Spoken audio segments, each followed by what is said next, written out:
The word king is not found in our constitution. So the constitution does not identify anybody as a king. Technically, when we say a king is somebody who rules over a state. And he is the overlord of the entire state, no matter who is with him. The Dagbon, you see, is a king, but the constitution doesn't recognize that as that. The Ashanti is a king, but the constitution doesn't recognize that.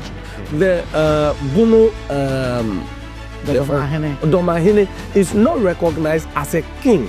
He's recognized as a paramount. Even his people don't recognize him as such.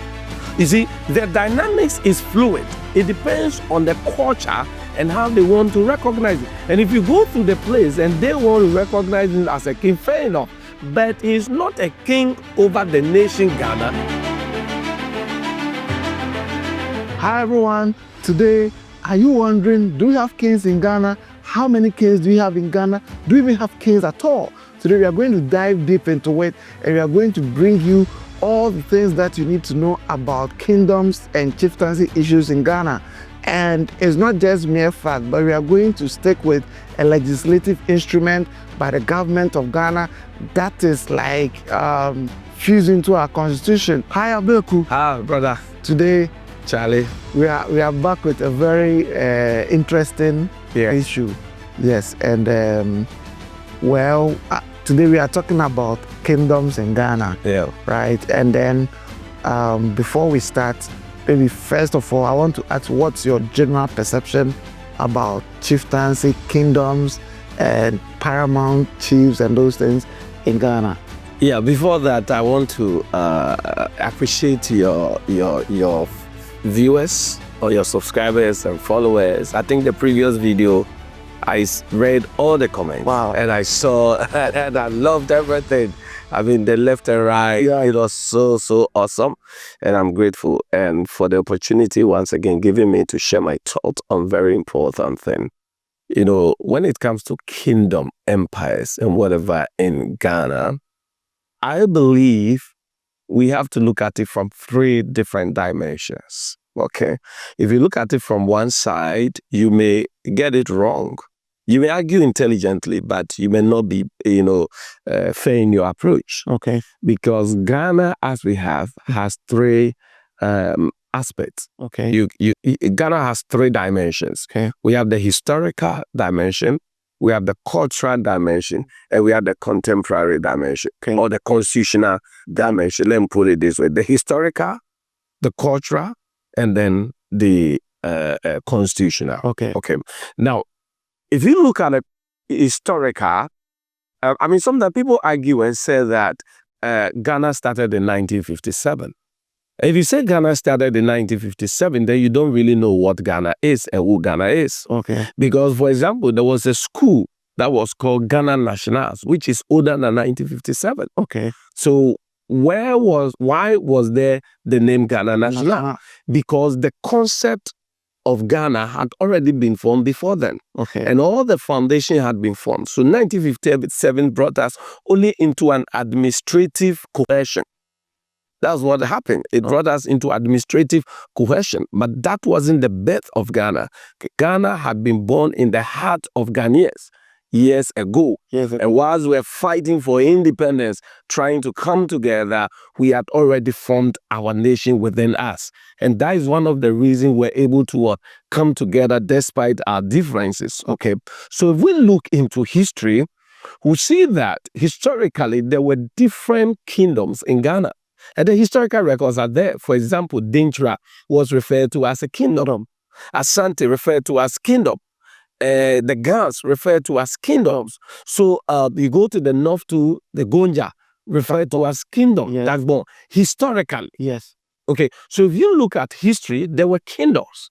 Then we came to a point where we had to put all these kingdoms together.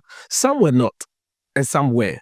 Those who were able to weigh higher power, great expansion, and then give more strength to their leader, they were identified as a kingdom because they were independent people, nation. And at that time, there was nothing like president, parliament, or whatever. That leader was the one ruling them with other leaders under him, and he was a supreme leader, so it was a kingdom. If we had not come together, some of them would have maintained their kingship.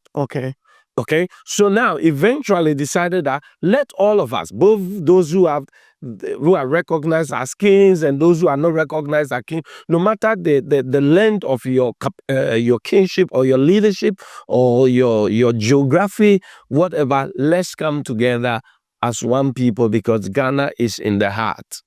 Then eventually we all came together. When we came together, now it didn't wipe away their authority over their people, but it made sure that their authority is not exercised over another.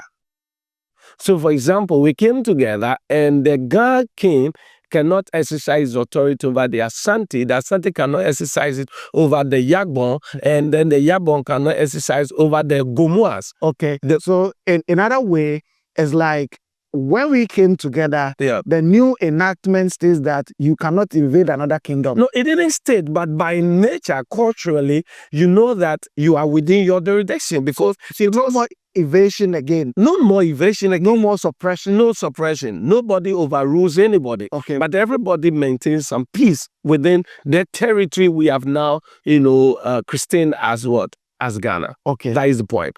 Now, so what happened, the other side of that is that at the end of the day, there should be a constitution that should rule us. But before the constitution can rule us, there must be the recognition of the culture of the geography or within that geographical location. Okay. So the culture continue to see their leader as a king or a chief or a paramount or whatever. So the constitution had to be careful in order not to, first of all, reduce somebody's power or uplift somebody's power above another. Okay. So what the constitution did was to recognize everybody as a chief, a paramount chief, the highest authority. So per the constitution, the highest authority is paramount chief. That is the highest authority. The word king is not found in our constitution. And that is a constitutional framework. And mind you, constitution can change. So constitution doesn't have final definition of everything. Okay. Because constitution is dynamic. Okay. You see the point? So here's what I want to find out. If you say the constitution doesn't have a king in it, it means that in the constitution, the Gunja Yabonra is not recognized as king. Yana is not recognized as king. The Dagbon is not recognized as king. The Ashanti is not recognized as king. The word recognition, let's not use it. Let's use it when identify. Okay. Because you can recognize somebody as king and not identify the person as such. Okay. So the constitution does not identify anybody as a king. Okay, but the culture of the people within that jurisdiction recognize them as such. You understand? Why am I saying that? Technically, when we say a king in a broader sense, a king is somebody who rules over a state. Okay? Who rules over a what? A state. So for example, if Eswatini, the king of Eswatini was here recently, he rules over what? A state. And he is the overlord of the entire state, no matter who is with them. But if you go to Southern, we have the Southern king who is in charge of the entire Southern. Okay. You go to Britain, we have the king, King Charles, right? Yes. We have him who is over the country. The United Kingdom. Yes. But these are 18 kings officially. 18 kings, according to the 2023, by 2023, 18 kings over state are recognized. Okay, but then beyond these recognized kingship or identified 18 kings, in every jurisdiction there are culture that define who a person is. So, for example, if you take let me take the Ga state for example, we have the Gamanche. And then we have the Usu Manche and all these. These are independent paramouncies. All right. Now, if these independent paramount chiefs had come together and then we say the Gamanche is the overlord over all of us, then it solidifies the contemporary identity of the Gamanche as a king. That is, administrative structure. Okay. But then culturally, the Gamanche had long been considered as a what? As a king, culturally. The Yagbonra, you see, is a king, but the constitution doesn't recognize that as that. The Ashanti is a king, but the constitution doesn't recognize that. Okay. The Bunu Domahine is not recognized as a king. He's recognized as a paramount. Even his people don't recognize him as such. You see, the dynamics is fluid. It depends on the culture and how they want to recognize it. And if you go through the place and they want to recognize him as a king, fair enough. But he's not a king over the nation Ghana. He's a king over his people.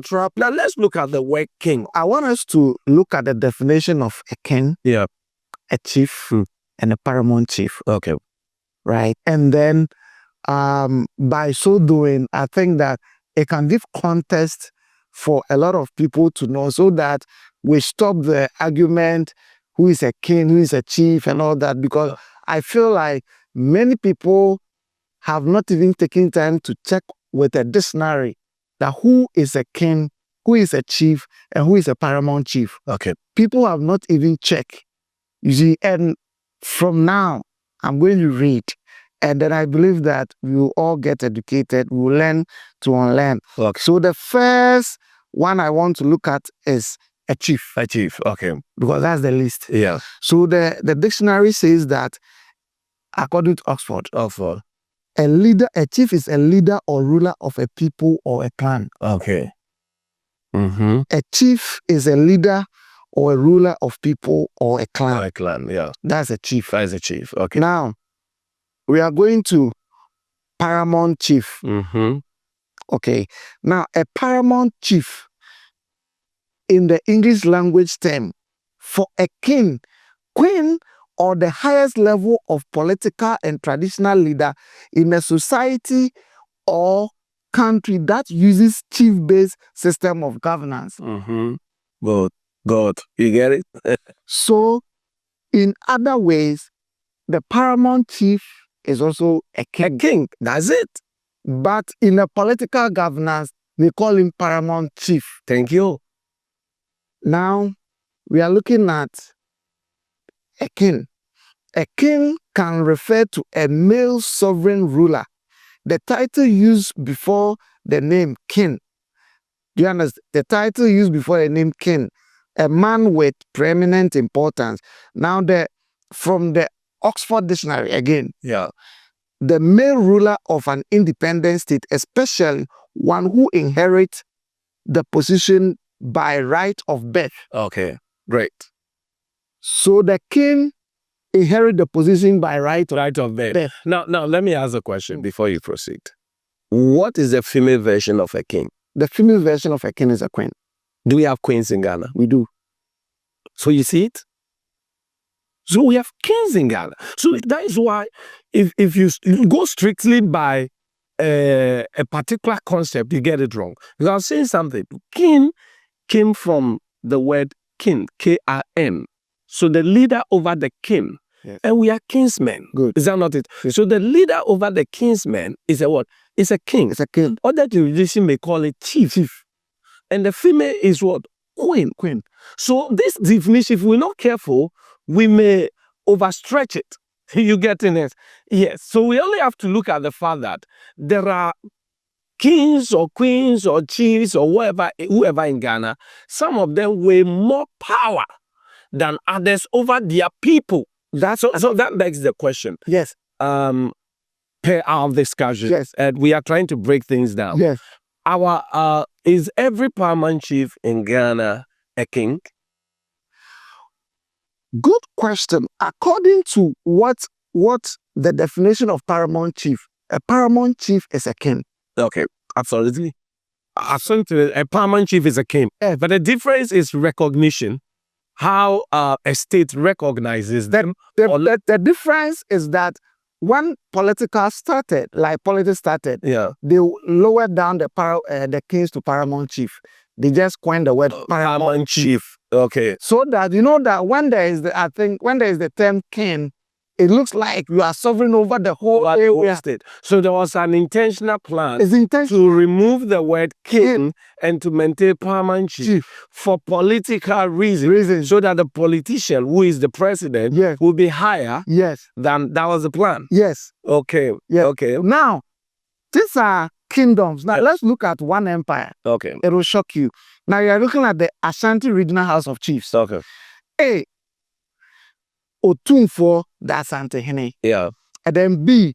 The paramount chiefs of Mampong, Esumeja, Adansi, Dwabe, Suta. So all these paramount chiefs are kings. Yeah.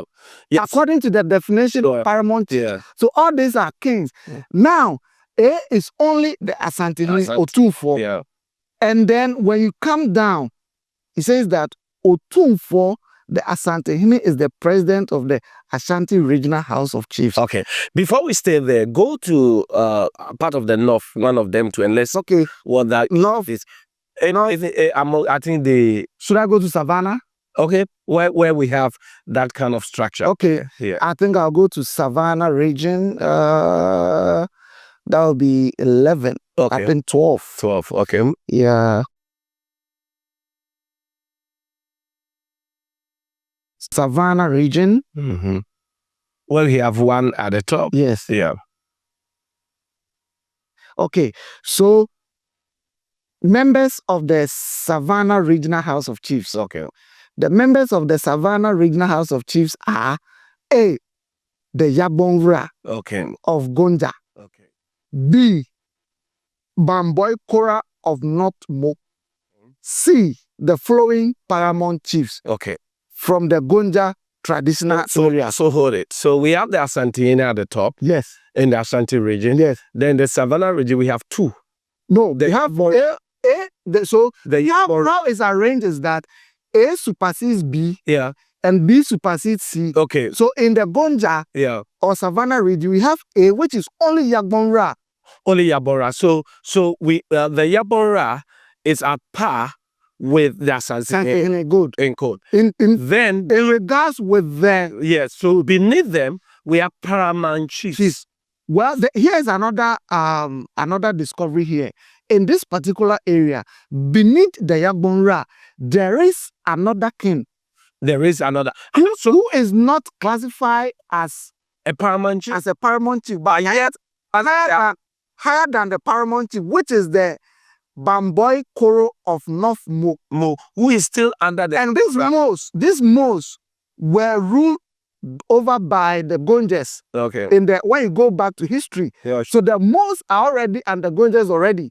So there is no confusion here. Then you come down, you see the paramount chiefs. But what I want us to be clear about is... Let's look at who becomes the president. The president, okay. Good.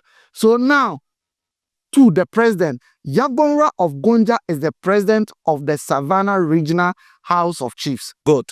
So it's the same as the Ashanti region. Good. And the same as the Savannah region. Yes. Why? Because there are authorities that are above the paramount chiefs. Good. Who, by definition, the paramount chiefs are also kings in certain jurisdictions. Yes. Not in our jurisdiction. Yes. So the issue is not about king and paramount chief, but is about traditional hierarchical authority. So a king in our culture is not higher than a paramount chief. That's the situation. It's not higher than a paramount chief. But above the king and the paramount chief, there is somebody who sits there, who is like Ashanti or the Yabon group. And this kind of arrangement only exists. Now, when you go back again, you see that the olden empires, like the empires which were states, different states, like the Ashanti from a kingdom became an empire because they are different. The Gonjas, the same spanning. So those empires they are still recognized. But now, when you look at the area, the geographical area of the empire, you see that in those places, the regional house of chief is the emperor. Which now most people are okay to call the king. The king. Okay, so what could get at it, where people have challenge with Yes. is the word empire, Yes. because if we look at the definition of empire, or the conceptual, definition of empire, has to do with the fact that it is beyond just a state. But here are people who are within a state, and even within the state, they don't rule over the entire state. Okay, now let me blow your mind. When you go to Gonja, it's not just one group of people. We have the Canaries, Okay. who are in Larabanga. Okay. We have the Moos. Yeah. And then I saw a town in Gonja called Mempasem, which is an Ashanti, Okay. like Ashantis that went to live there. Okay. And then because of issues, So yeah. they named their town Mempasem. Okay. So there are different People, and states that's leadership. in that leadership. All right. And then it spans all the way to South. So the point is that then we are taking it beyond the leadership, beyond tribal leadership. I think that And that is where the kingship come in, because kingship comes in when we have, because I said it before, and I keep saying it. You see, Ashanti, for example. Okay, so let me admit that Ashanti is not a tribe. It's not a tribe. This is something that I've been saying over and over. Ashanti is a confederation, Yes. or an association, or a group of people who came together and conquered more people and added them. Except that the Akan are more than other tribes. Other tribes, Okay, so the one above all those kings or leader is Asante Hen. Yes. Right? Then you go to Gonja, like you're saying too, we have other people who are under the same leadership. Yes. Yes, but does that amount to empire? Well, because I want to stay with definitions. Okay. Right? I want to stay with definitions. And then looking at the meaning of a paramount chief. Yeah. Which is a king, but the word has been coined for political use, Gabriel. So now, who is the ruler of kings? Okay. Who is the ruler of kings? Yes. So that would also pay our cultural, setup. That would depend on the jurisdiction you're talking about. So let's stick to fact like you like. That's why I like to have certain difficult conversations.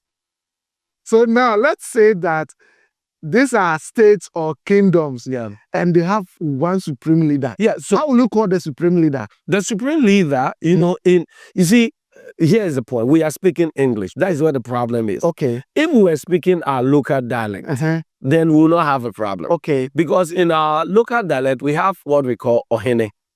Okay. And then Ahemfo. You see. Now, Ohene. Then we have Ohimpong. Yes, we have Ohimpong. Yes. So Ohimpong, in quote, Ohimpong becomes a king. Okay. Then Ohene becomes, I'm talking about tree. Ohene becomes a paramount chief or whatever. Then Ahemfo. Ahemfo is actually for all. But usually it's used to, refer to the chiefs, the sub-chief. Even within the chief, we have the divisional chiefs, and then we have other chiefs. Yeah. Right, good. So in Ghana, for example, we have people like the Ashanti, the Dagbon Ra, and that other chiefs who are above paramount chiefs. Yes. Like the example we've given. So these are above paramount chiefs. Good. So if a paramount chief does discussion is a king, then these are king of kings, or if I go by your definition, they are emperors. To find the right. I want to admit that I never thought of the word emperor or empire as far as Ghana is concerned. Never crossed, but this is my first time having this. We are just taking with the English definition. Exactly. So if you go to the Achim, for example, the Achim is considered the king, right? Yes, I'm waiting for Philippine is considered the king. Yeah. So this argument about kings and whatever, I think we should be careful with it, because it's not an argument. No, I'm talking about the different notion that some people are higher than others because somebody is identifying them as such. But then if you look at it, you realize that we have people who carry the same level of authorities. Like we mentioned the Yabonra, right? Carry the same level of authority as the Asante. If we're using them as example. Yeah. And this authority, I love to stress that it is authority over their people. Good. And who are their people? Their people are the people within. Is it the problem now with Ghana is cultural competition instead of cultural cohesion. That is the problem. Okay. Okay, and that is how we are fighting over these definitions as Ghanaians here, there. You go on social media, all that. But what you're saying, culturally and traditionally, I agree with you, especially historically. Yes. Because historically, for example, the Ashanti kingdom was expanding beyond. Yes. And historically, the Guan, it was a priestdom. A priestdom. Yes. Not a kingdom. Okay. Okay, but it can also be compared to a kingdom. Okay. Because the only difference is that this was a leader by a theocratic leader. No, is it theocratic? Yeah, theocratic leader by religion. Okay, and it's interesting that the Guam priestdom, people don't think about it, but it was beyond. We'll look at this. It was beyond. Yes, it was beyond just jurisdiction. Yeah. Today, unfortunately, the Guam priestdom is broken down, and everybody have had their independence. And because of that, that is why we have different Guams all over. If they were one, they would have been one of the biggest priestdom, even or kingdom or empire still now. Yeah. But when we come to the current perception of things, like you mentioned, empire becomes a bigger thing to consider for any Ghanaian